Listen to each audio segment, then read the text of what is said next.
আরে ছোট, তুমি কোথায় যাচ্ছ? ভাইয়া আজকে আমার ফাইনাল ম্যাচ, আমি ক্রিকেট খেলতে যাচ্ছি। ঠিক আছে ছোট, যাও। ভাইয়া জিতে আসবে। বাবা চলো আমরাও খেলা দেখতে যাব। ঠিক আছে চলো। ভাইয়া আরে তোমরা? হ্যাঁ আমরাও এসে গেছি, ভালো করে খেলবে। ঠিক আছে ভাইয়া, থ্যাংক ইউ।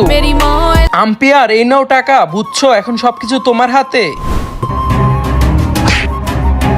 আরে আম্পায়ার শরীরে বল মারতেছে, এই কথা না বলে খেলো। এই ছোট তুই ঠিক আছিস তো? ভাইয়া দেখো ইচ্ছা করে শরীরে বল মারে। ছোট তুই চিন্তা করিস না, ব্যাটটা দে আমার কাছে, দেখাচ্ছি মজা ওদেরকে। বন্ধুরা তারপরে কি হলো সেটি দেখার আগে নিচে থাকা সাদা সাবস্ক্রাইব বাটন দিয়ে কেউ যদি সাবস্ক্রাইব করে দাও, তাদের বাবা মা অনেকদিন বেঁচে থাকবে। আর যারা ভিডিওটি লাইক করে দিবা, তোমাদের মনের আশা যেন পূরণ হয়, আর আমি দোয়া করে দিলাম। এখন করো জোরে বল, দেখবে মজা। ওই ছোট তুই অনেক কথা বলছিস, এখন তোর বাইরের অবস্থাও খারাপ হবে।